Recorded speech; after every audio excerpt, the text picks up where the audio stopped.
Good morning. गई वखते આપણે સ્વાધ્યાય 1.1 માં 12 એક્ઝામ્પલ જોયેલા। હવે 13મા એક્ઝામ્પલ નંબર। તો 13મા એક્ઝામ્પલ નંબરમાં અહીંયા શું કહે છે આપણને કે સાબિત કરવાનું છે કે તમામ બહુકોણના ઘન એ પર વ્યાખ્યાયિત સંબંધ R P1 P2 કે જે P1 અને P2 ની બાજુઓની સંખ્યા સમાન છે। એટલે પહેલા તો બહુકોણ કોને કહેવાય? તો ત્રિકોણ, ચતુષ્કોણ, પંચકોણ, ષષ્ઠકોણ આ બધા જે છે બહુકોણ છે, જેની બાજુઓ 3 અથવા 3 થી વધારે હોય એને આપણે શું કહીએ છીએ? બહુકોણ। એટલે ત્રિકોણથી શરૂ થાય આપણે। તો આપણને કોઈ પણ બે બહુકોણ લઈએ એની બાજુઓની સંખ્યા સરખી હોય તો એ જે છે એ આપણો સંબંધ R છે। તો અહીંયા તમારે સામ્ય સંબંધ બતાવવાનો છે। પછી આગળ જોઈએ એમાં, તો અહીંયા પહેલા તો લઈએ તો અહીંયા આપણને ઘન એ આપેલો છે। એ એટલે બહુકોણનો ઘન, તમામ બહુકોણો।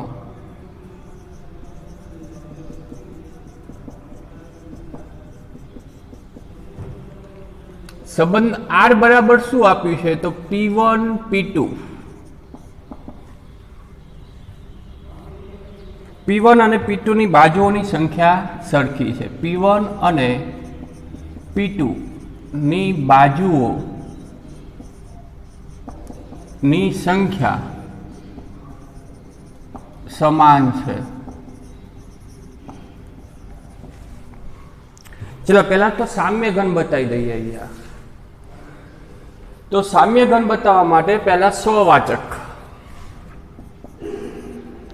તો સ્વવાચક, હવે સ્વવાચકમાં આપણે અહીંયા P1 અને P1 જ લઈએ। એટલે દરેક P1 માટે P1 એક જ બહુકોણ લઈએ અને એના એક બીજું બહુકોણ લઈએ તો એની બાજુઓની સંખ્યા તો કેવી થાય? સરખી જ થાય। એટલે કે P1 અને P1 ની બાજુઓ ની સંખ્યા સમાન જ હોય। તેથી P1 belongs to R। તેથી R સ્વવાચક છે। આ પહેલું આપણે। બીજું સંમિત। તો સંમિતમાં આપણે બે બહુકોણ લઈએ। P1 P2 belongs to A માટે P1 P2 belongs to R। P1 P2 R માં છે। આનો અર્થ શું થાય? તો P1 અને P2 ની બાજુઓની સંખ્યા સમાન છે। હવે P1 અને P2 ની બાજુઓની સંખ્યા સમાન હોય તો P2 અને P1 ની બાજુઓની સંખ્યા પણ કેવી હોય? સમાન। એટલે આને આ રીતે પણ લખી શકીએ, P2 અને P1 ની બાજુઓની સંખ્યા સમાન છે। તેથી P2 P1 belongs to R। તેથી R સંમિત છે। ત્રીજું પરંપરિત। તો પરંપરિતમાં અહીંયા લઈએ આપણે 3 દરેક P1 P2 P3 belongs to A માટે P1 P2 belongs to R અને P2 P3 belongs to R। આપણે બતાવવાનું શું છે અહીંયા? તો P1 અને P3 belongs to R। તો અહીંયા P1 અને P2 આનો અર્થ શું થાય? તો P1 અને P2 ની બાજુની સંખ્યા સમાન છે અને P2 અને P3 ની બાજુઓની સંખ્યા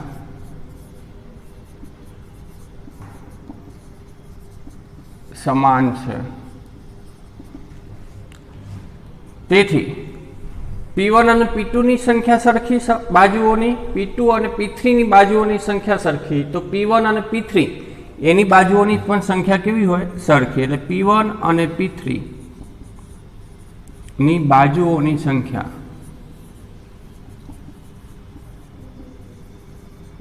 સમાન છે। તેથી P1 P3 belongs to R। તેથી R પરમપરિત છે। આમ R સામ્ય સંબંધ છે। એટલે આપણે સામ્ય સંબંધ બતાવ્યો। હવે આગળ શું કહે છે એમાં?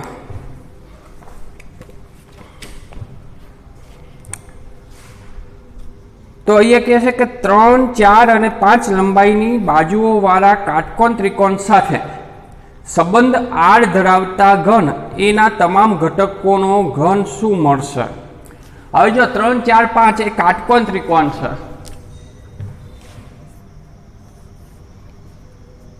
તો કાટકોણ ત્રિકોણ લઈએ આપણે, તો એની બાજુઓની સંખ્યા કેટલી થાય? 3। દાખલા તરીકે આ P1 છે, એની બાજુઓની સંખ્યા કેટલી છે? 3। તો P2 આપણે લઈએ તો એની બાજુઓની સંખ્યા પાસે સરખી હોવી જોઈએ। તો આપણે P2 જ્યારે અહીંયા લઈએ ત્યારે પણ એ ત્રિકોણ હોવો જોઈએ। એ કેવો હોવો જોઈએ? ત્રિકોણ। હવે એ ત્રિકોણ તમારે જો ગમે તે હોઈ શકે, બાજુઓની સંખ્યા આપણે તો સરખી હોવી જોઈએ। એટલે અહીંયા કાટકોણ ત્રિકોણ આપ્યો છે, પરંતુ આપણે તો બાજુઓની સંખ્યા સરખી હોય તો R સંબંધ ધરાવે। એટલે અહીંયા તમારે લખી શકાય કે 3, 4 અને 5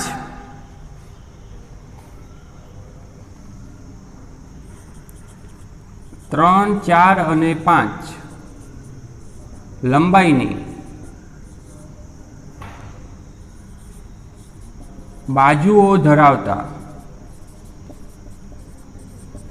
કાટકોણ ત્રિકોણ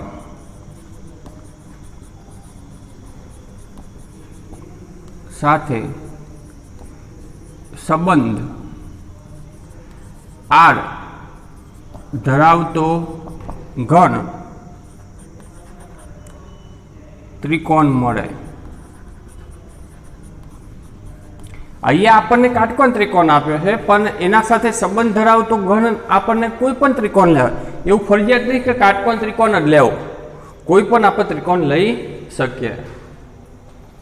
એટલે આ એક્ઝામ્પલ અહીંયા આપણે પૂરો થાય છે।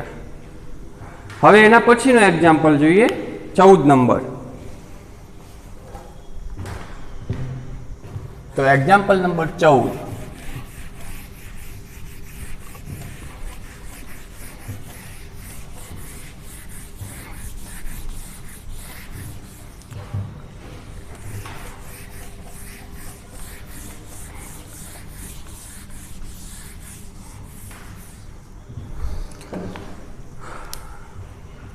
એક્ઝામ્પલ નંબર 14 માં શું કહે છે અહીંયા કે XY સમતલ આપેલા છે, એની બધી જ રેખાઓનો ઘન L છે। એટલે L બરાબર આપણને અહીંયા આપેલો છે XY સમતલ ની બધી જ રેખાઓનો ઘન।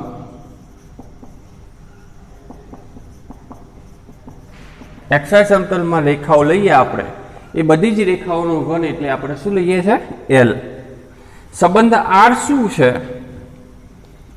તો R એટલે એવી બે રેખાઓ L1 અને L2 કે જ્યાં L1 એ L2 ને સમાંતર હોય, એટલે રેખા L1 એ રેખા L2 ને સમાંતર હોય।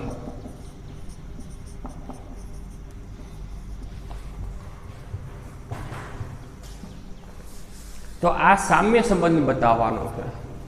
આને આ રીતે પણ લખી શકાય, L1 L2 L1 સમાંતર L2 સંકેતમાં આપણે લખ્યું, બીજું કંઈ લખ્યું નથી। એટલે બે રેખાઓ સમાંતર હોય, સમતલમાં ઘણી બધી રેખાઓ આપેલી હોય, एक्स समतल एक्स वाय तो एक रेखा आ रीते होय, एक आ रीते होय, आ रीते होय, आम पण होई शके। तो आमा समांतर होय ने, जो आना साथे आ समांतर छे, आना साथे आ समांतर, तो जे रेखाओ समांतर होय ए समांतर रेखाओ आमा होई शके। बरोबर। आ रेखा ने आ रेखा समांतर नथी, आ ने आ रेखा समांतर नथी, तो ए जे छे ए आर संबंध धरावता नथी। एटले आपणे समतल एक्स वाय मां जे समांतर रेखाओ छे ए बधी ज रेखाओ आपणे आर संबंध धरावे छे। तो आ साम्य संबंध बतावવાનો छे। तो पहला लईए आपणे स्ववाचक। हवे स्ववाचक लईए तो L1 लईए रेखा, दरेक L1 बिलोंग्स टू L माटे L1 समांतर L1 એટલે L1 અને L1 રેખા પોતે જ પોતાને સમાંતર કહી શકાય। તેથી L1 બિલોંગ્સ ટુ R, તેથી R સ્વવાચક છે।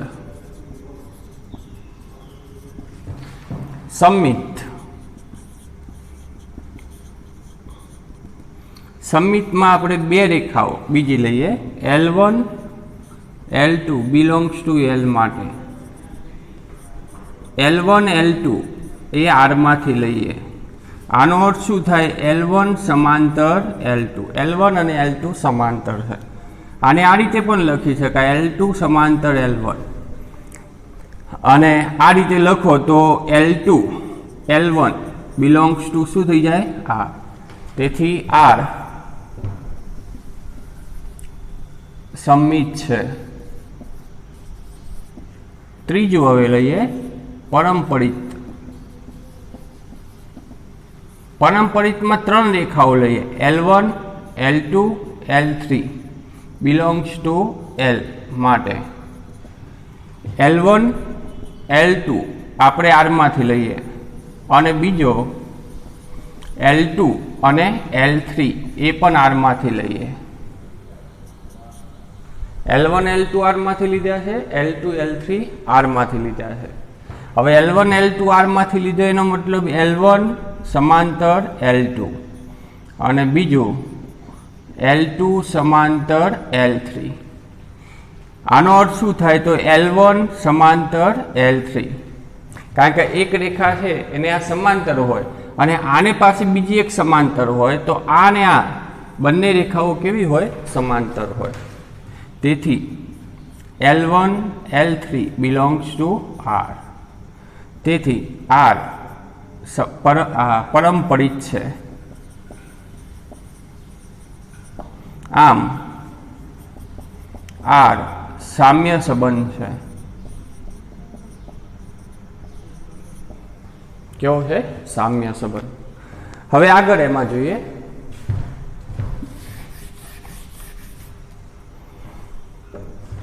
तमने अहींया बीजुं कह्युं है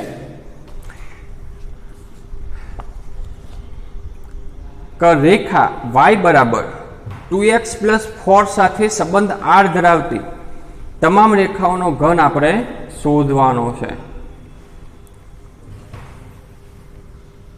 हवे रेखा y बराबर 2x + 4 साथे R संबंध धरावती रेखा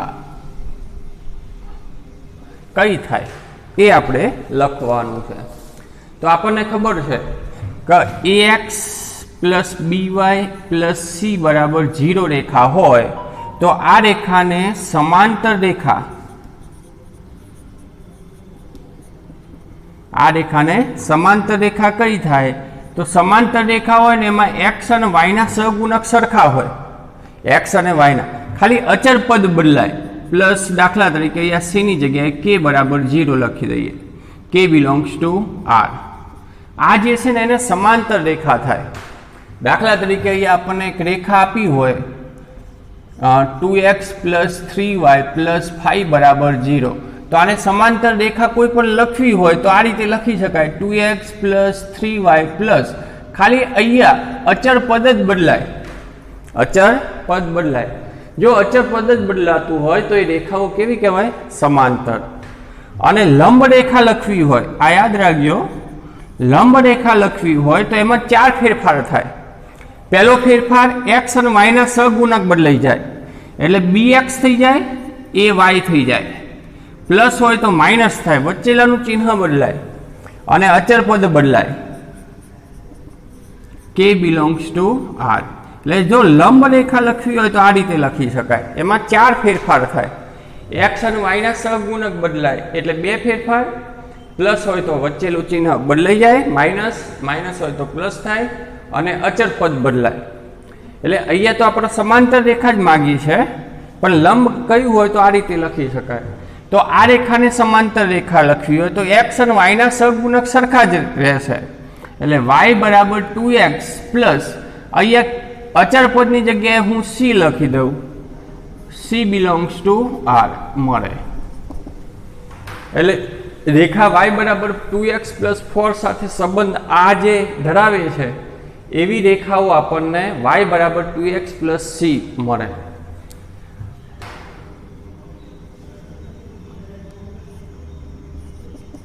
સમાંતર રેખા, બરોબર. આપણને આર સંબંધ ધરાવતી રેખા કેવી મળે? તો સમાંતર હોય એવી, અને સમાંતર રેખા આપણને આ મળે. એટલે આ જે છે એ 14મો એક્ઝામ્પલ છે. આ રીતે આપણે લખી શકીએ. હવે એના પછીનો એક્ઝામ્પલ જોઈએ, 15 નંબર.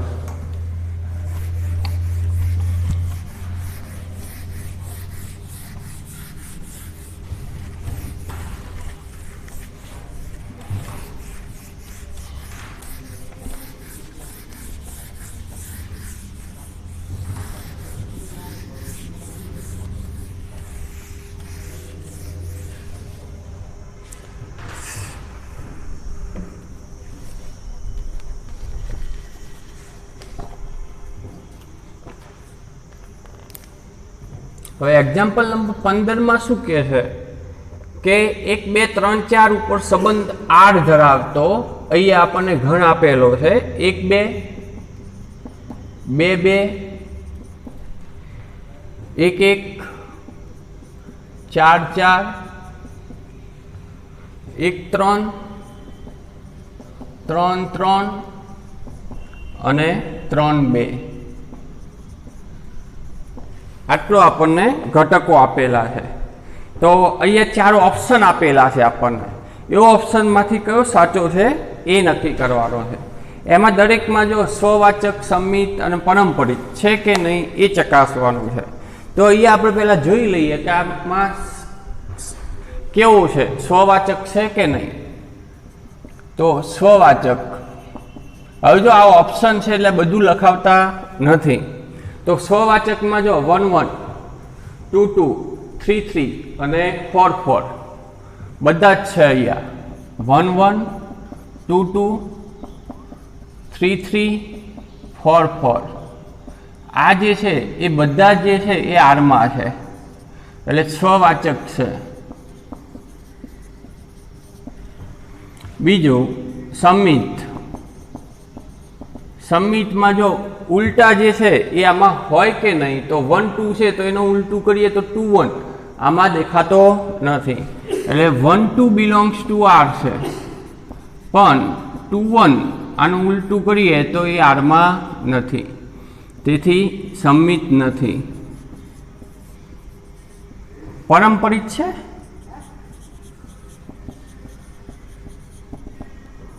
તો પરંપરિતમાં અહીંયા આપણે જો 1 1 ની તો આપણે આવવાના જ છે. એના સિવાયના 1 2 લઈએ તો એના સાથે આ જોડી શકાય, બીજે કે જોડાતો નથી. એટલે 1 2 આરમાંથી લઈએ અને બીજો 2 2 આરમાંથી લઈએ, તો આ બે જોડીને અંકો તો 1 2 એ આરમાં છે તો હા. ચલો હવે આ 2 સાથે બીજું એક જોડાતું નથી એટલે લેતા નથી. ચલો આ 1 સાથે આ પણ જોડી શકાય, આ પણ જોડી શકાય.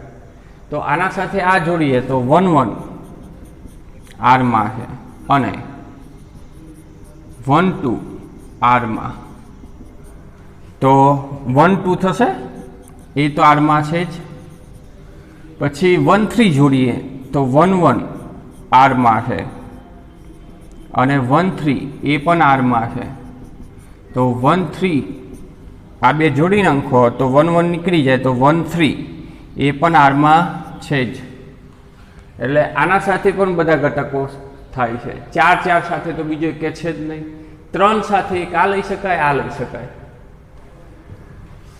तो 1 3 आर में अने 3 3 ए पण आर में तो आ बे जोड़ी नाखो तो 1 3 ए पण आर में है पछी 1 3 आर में अने 3 2 ए पण आर में है तो आ बे जॉइंट करी नाखो तो 1 2 ए पण आर में है ज ए ज रीते पछी 3 साथे बीजू कोई लेवानुं नथी अहींया 3 साथे सॉरी 2 साथे आ लई शकाय 3 2 बिलोंग्स टू आर अने 2 2 बिलोंग्स टू आर तो 3 2 थई जशे ए पण आर में है एटले टूंक में कहेवानो मतलब आर परमपरित छे एटले अहींया जे छे आपणे स्ववाचक अने परमपरित छे पण सम्मित नथी एटले आवो आंसर तमारे हशे कयो थाय तो अहींया ऑप्शन में आपेला है स्ववाचक अने परमपरित छे परंतु सम्मित नथी एटले ऑप्शन बी आवशे ऑप्शन कयो आवशे बी एना पछी 16मो एक्जाम्पल में आर संबंध आवो आपेलो है ए बी के ज्यां ए बराबर बी -2 अने बी नी किंमत 6 करता मोटी तो आमा ऑप्शन में तमारे 2 4 एक आप्या है पछी एक आप्या है 3 8 बीजो आप्यो है 6 8 अने 8 7 हवे अहींया आपणे आ किंमतो मूकीए तो जो 2 4 अहींया मूकी दईए तो 2 बराबर 4 - 2 थाय एटले 2 बराबर 2 आ साचुं ज छे परंतु अहींया बी नी किंमत केटली थशे 4 ए 6 करता नानी छे आपणे 6 करता केवी लेवानी छे मोटी एटले आ ऑप्शन आवे नहीं 3 અને 8 मूकीए अहींया तो ये तो खोटू ज एटले लेवानी जरूर नहीं 6 लईए 8 लईए तो 6 बराबर 6 थाय अने बी बराबर 8 ए 6 करता मोटा एटले जवाब कयो आवशे 6 8 7 8 सॉरी 8 અને 7 तो आवशे ज नहीं अहींया आ शक्य नहीं एटले 16मो एक्जाम्पल है एनो जवाब कयो आवशे त्रीजो जे छे ए अहीं आपणे आ स्वाध्याय शुं थई जाय छे पूरुं थई जाय छे हवे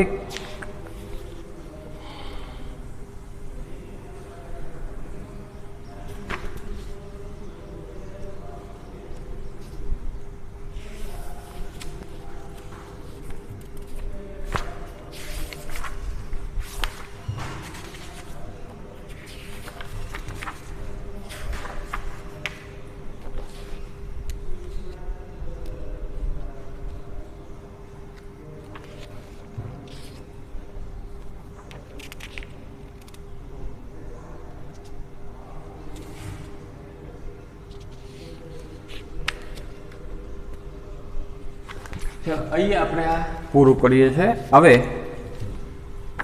संबंध विषे अहीं पूरुं थई जाय आपणे संबंधमां 3 संबंध हता बरोबर पछी एना पछी आवे छे तमारे विधेय विधि विषे आपणे वात करी दीधेली छे आगळ छतां पण जोई लईए थोडुंक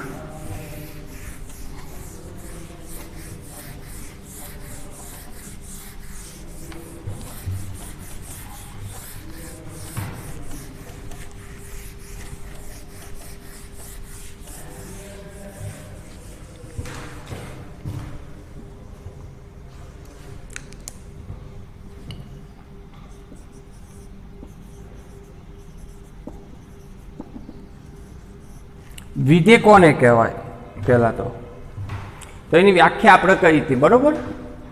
દાખલા તરીકે આપણને એ બરાબર લઈ લઈએ 1 2 3 અને 4 1 2 3 અને 4। હવે આ જે છે અને બી બરાબર લઈ લઈએ 1 4 9 16 25। તો આપણને A ક્રોસ બી મળે। તો આના કેટલા ઘટક છે 4 ગુણ્યા આના 5 એટલે 20 ઘટક મળશે। કેટલા ઘટકો મળશે આપણને 20। દાખલા તરીકે 1 1 1 4 1 9 1 ના 5 ઘટક મળે 2 ના 5 ઘટક એ રીતે। હવે આના આપણે સંબંધ કેટલા મળે તો 2⁴ ગુણ્યા 5 એટલે 2 ની 20 ઘાત બરોબર। 2 ની 20 ઘાત એટલે કેટલી થાય આપણે ગણતા નથી પણ ઘણા બધા મળે ટૂંકમાં બરોબર। 1000 ઉપર થઈ જાય 1000 તો નહીં પણ વધારે બહુ। તો આ જે છે એ બધા સંબંધ મળે છે આપણને અને આ જે સંબંધ મળે છે એમાંથી અમુક જે સંબંધ હોય એને વિધેય કહેવાય। બધા સંબંધને વિધેય કહેવાતું નથી ધ્યાન રાખજો। અમુક સંબંધ જે હોય એને આપણે વિધેય કહીશું અને અમુક સંબંધને વિધેય કહેતા નથી। એમાંથી અમુક આપણા સંબંધ લઈએ। દાખલા તરીકે પહેલો સંબંધ લઈએ R1 એમાં લઈએ 1 1 2 4 3 9 અને 4 આ એક સંબંધ લીધો। આની આકૃતિ આપણે દોરીએ 1 2 3 4 1 4 9 16 25 આ એ છે આ શું છે બી। આ જે છે એને વિધેય કહીશું આપણે એફ। અહીંયા આપણે આ સંબંધ લઈએ તો 1 1 સાથે જોડાય છે 2 4 સાથે 3 9 સાથે અને 4 આના સાથે બરોબર। આ એક લીધો આપણે। એવો બીજો લઈએ આપણે R બરાબર 1 1 1 4 2 4 3 9 અને 4 60 આ એક સંબંધ લઈએ।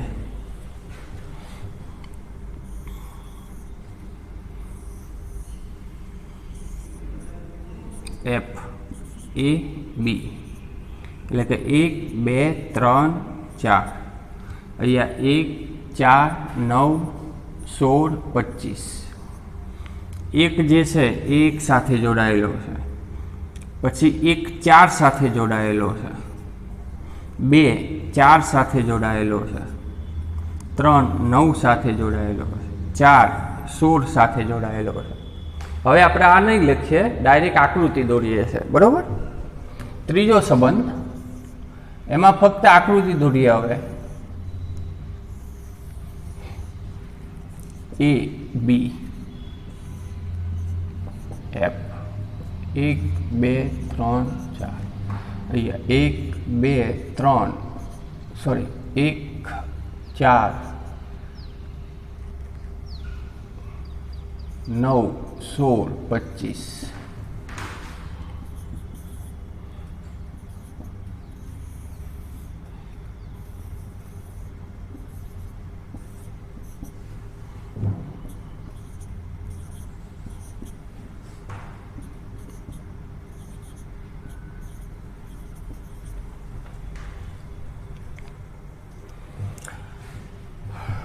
5 નંબર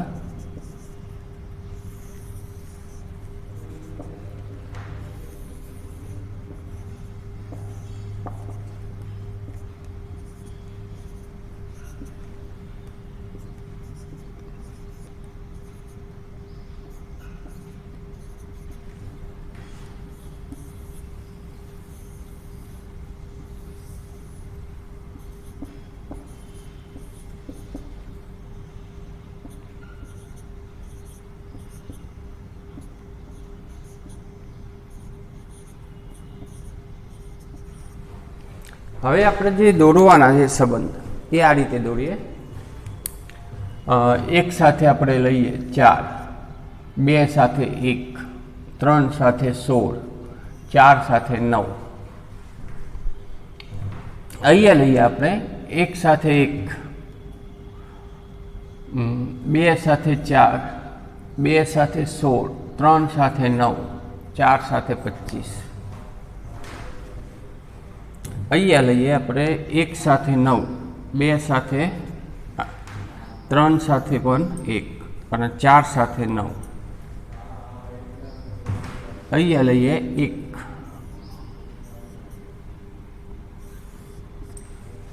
આ રીતે. તો અહીંયા આપણે જે છે એમાં વિધેય પહેલાં તો કોણ છે એ નક્કી કરીએ. તો વિધેયની વ્યાખ્યા આપણે આપી હતી કે કોઈ પણ આપણે બે ઘન લઈએ એ અને બી, તો એનો પ્રત્યેક ઘટક, ધ્યાન રાખજો, પ્રત્યેક એટલે બધા જ ઘટકો હોવા જોઈએ. એનો પ્રત્યેક ઘટક બીના અનન્ય એટલે એક અને માત્ર એક જ ઘટક સાથે જોડાયેલો હોય તો એવા સંબંધને આપણે શું કહીશું? વિધેય. અને એને આ રીતે દર્શાવાય, એફ પછી 2 ટપકા કરવાના, a ટેન્ડ્સ ટુ બી, એટલે એફ a ટેન્ડ્સ ટુ બી લખાય છે. વિધેયનો આ શું છે? આપણે સંકેત. એટલે એફ a ટેન્ડ્સ ટુ બી વિધેય કહેવાય. ક્યારે? એનો પ્રત્યેક ઘટક બીના અનન્ય ઘટક સાથે, એનો પ્રત્યેક ઘટક બીના અનન્ય ઘટક સાથે જોડાયેલ હોય તો એવા સંબંધને આપણે શું કહીએ છીએ? વિધેય. તો અહીંયા એનો જો પ્રત્યેક ઘટક છે એટલે બધા જ ઘટકો જોડાયેલા હોવા જોઈએ. એક ઘટક પણ આમાં બાકી રહે ને તો ના ચાલે. તો આ જે છે એનો પ્રત્યેક ઘટક બીના એક અને માત્ર એક જ ઘટક સાથે જોડાયેલો છે. તો આ જે છે પહેલું એ વિધેય છે. આ જે છે એ વિધેય નથી, કારણ કે એનો પ્રત્યેક ઘટક તો જોડાયેલો છે પણ અનન્ય ઘટક સાથે નહીં, એક સાથે જોડાયેલો નથી. અહીંયા એક જે છે એ 2 સાથે જોડાયેલો છે, 1 સાથે અને 4 સાથે 2 સંબંધ ધરાવે છે. એક જે છે એ કેટલા? 2 સંબંધ ધરાવે છે. અને 2 સંબંધ ધરાવે તો અહીંયા આપણે એને વિધેય કહીશું નહીં. એટલે આ જે છે એ વિધેય નથી. અને વિધેય ના હોય તો એનું કંઈ આગળ જવાનું જરૂર નથી. આ સંબંધ કહેવાય પરંતુ વિધેય નથી, એટલે આને વિધેય નહીં કહીએ. અહીંયા જો પહેલાં તો બધા જ ઘટકો જોડાયેલા છે અને એક અને માત્ર એક જ ઘટક સાથે જોડાયેલા છે, તો આ જે છે એ વિધેય છે. આ વિધેય છે. તો જો બધા જ ઘટકો જોડાયેલા છે અને અહીંયા એક અને માત્ર એક જ ઘટક, આ 2 જે છે એ એક સાથે જોડાયેલો છે, 3 પણ એક સાથે જોડાયેલો છે, પણ 2 જે છે બીજા એક સાથે જોડાયેલો નથી, એક જ ઘટક સાથે જોડાયેલો છે. એટલે અહીંયા જે છે ને એ એક જ ઘટક સાથે જોડાયેલા છે. એટલે આ જે છે એને વિધેય આપણે કહીશું. આ રીતે હોય તો વિધેય નથી અને આમ હોય તો વિધેય છે. એટલે આ જે છે આપણે થી નાના અથવા તો લેસ ધેન તો એને આપણે વિધેય કહીશું નહીં. ગ્રેટર ધેન હોય તો વિધેય કહેવાય છે. આ વિધેય નથી, કારણ કે અહીંયા જો 2 જે છે 2 સંબંધ ધરાવે છે 4 અને 16 સાથે, તો આ વિધેય નથી. વિધેય છે. અહીંયા બધા જ ઘટકો જોડાયેલા છે. કદાચ જો 4 આમ ના જોડાયેલો હોય તો એ વિધેય કહેવાય નહીં. એટલે બધા ઘટકો અહીંયા જોડાયેલા હોવા જોઈએ અને એક અને માત્ર એક જ ઘટક સાથે જોડાયેલા છે, તો વિધેય છે. તો આ જે છે આપણે એ વિધેયની વ્યાખ્યા આપી. આના ઉપરાંત આપણે એમાં આગળ થોડુંક શીખવાડેલું વિધેય ઉપર. આ જે છે એમાં દાખલા તરીકે આ વિધેયને સંકેતમાં આ રીતે દર્શાવાય, બરોબર? અને એમાં એને આપણે શું કહીએ છીએ? પ્રદેશ. અને આ જે છે એને શું કહીએ છીએ? વિસ્તાર. એટલે આ જે છે એ પ્રદેશ છે અને આ શું છે? સોરી, સહપ્રદેશ. વિસ્તાર ક્યાં? સહપ્રદેશ. આ જે છે શું છે? સહપ્રદેશ. હવે આ જે પ્રદેશ છે એનો સંકેત છે, જો અહીંયા આ જે છે એ એફ વિધેય છે, આ શું છે? એ. તો ડી એ કહી શકાય. શું કહી શકાય? ડી એ એનો શું કહેવાય? પ્રદેશ. ડોમેન ઓફ એ. એટલે આ જે છે પ્રદેશ છે ડી એ અથવા તો ડીએફ. ડીએફ એનો પ્રદેશ. આને કઈ આપણે સહપ્રદેશને લખવાની જરૂર નથી. આનો વિસ્તાર. હવે વિસ્તારને આપણે કોને કહીશું? તો આ જે ઘટકો છે એ અહીંયા બી સાથે, બીના ઘટકો સાથે જોડાયેલા છે. તો જેટલા વિસ્તારમાં જે પથરાયેલા જોડાયેલા હોય એ જે છે એને આપણે શું કહીશું? વિસ્તાર. અને વિસ્તારને RF વડે દર્શાવીશું. વિસ્તારને શાના વડે? RF વડે દર્શાવવામાં આવે છે. આ જે છે આપણે આગળના લેક્ચરમાં જોઈ ગયેલા છે, બરોબર? આટલા સુધી આપણે જોયા હતા. હવે આ જે વિધેય બને છે, ધ્યાન રાખજો, એમાં પાછા બે પ્રકારના વિધેય બને. આપણે અહીંયા જે ભણવાના છે એ બે પ્રકારના છે, એક વિધેય અને વ્યાપ્ત વિધેય. તો એક વિધેય કોને કહેવાય? તો અહીંયાનો જે દાખલા તરીકે પહેલા તો વિધેય હોવું જોઈએ. હવે વિધેય હોય તો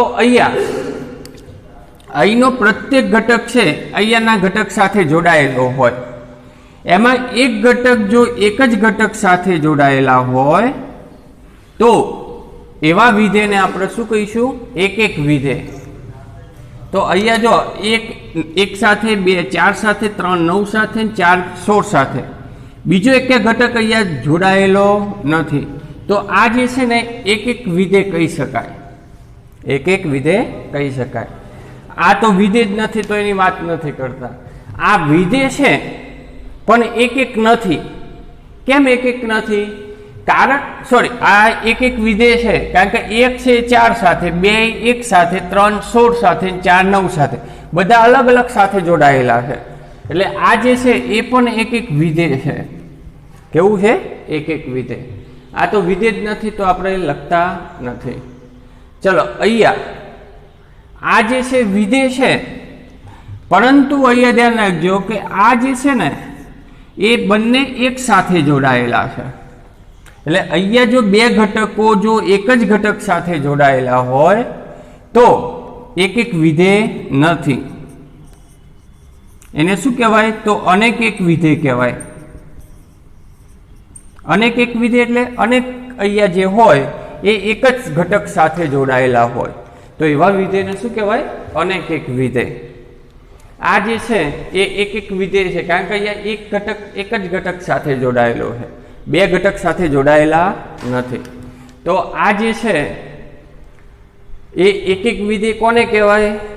તો એક ઘટક અહીંયા લઈએ, એ અહીંયા એક જ ઘટક સાથે જોડાયેલો હોય. બીજો ઘટક લઈએ, બીજા ઘટક સાથે, અલગ અલગ ઘટક સાથે જોડાયેલા હોય તો એવા વિધેયને આપણે એક વિધેય કહીશું. વ્યાપ્ત વિધેય કોને કહેવાય? તો બીજું જે પ્રકાર છે આપણો વ્યાપ્ત વિધેય છે. તો વ્યાપ્ત વિધેય કોને કહીશું? જો પહેલું બે રીતે આપણે સાબિત કરાય, બીજી રીત પછી જોઈશું. ટૂંકી રીત શું? તો આ જે છે પ્રદેશ એટલે કે સપ્રદેશ અને વિસ્તાર, આ જે બંને છે ને એક સરખા થઈ જાય. એટલે કે સપ્રદેશ અને RF એટલે કે વિસ્તાર જો બંને સરખા થઈ જતા હોય તો એવા વિધેયને આપણે શું કહીશું? વ્યાપ્ત વિધેય. એવા વિધેયને શું કહેવાય? વ્યાપ્ત વિધેય. એટલે વિધેયના બે પ્રકાર છે, એક વિધેય અને વ્યાપ્ત વિધેય. હવે આપણે લખાવાનું છે એનું, એ આવતી વખતે લખાઈશું, પરંતુ વિધેયમાં આટલું ખાસ એક યાદ રાખવાનું છે, બરાબર?